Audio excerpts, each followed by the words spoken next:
Jim Vang waa nin Shiinaysa waxa uu guursaday gabar quruxsan waxayna u dhashay 3 caruura. Masar Jin kuma qancin muuqaalka caruurtiisa maadaama aysan u quruxsanayn sidiisa iyo sida hooyadood, taasi oo keentay inuu ka shakiyo inuu aabbo yahay.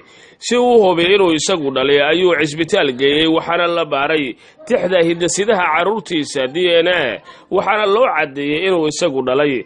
Dabadeedna cisbitaalka ayaa wuxuu ka soo tagay isagu la qiwaysan jawaabta la soo siiyay.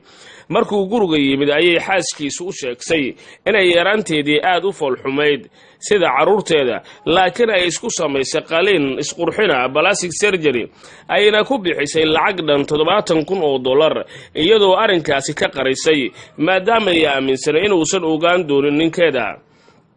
Masar Jin Vang markuu arinkaasi ogaaday ayuu go'aansaday inuu iska furo xaaskiisa si aysan caruur kale ugu sii dhalin.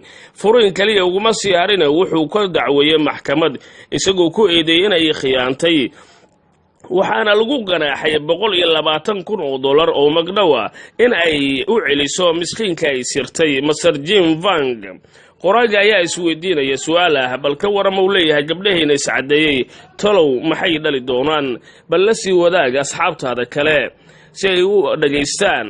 waxaana ka soo xigtay page-ka Facebook oo ku leeyahay qoraaga sare Cabdullaahi Maxamed Nuur Colombo. mahadsanidin.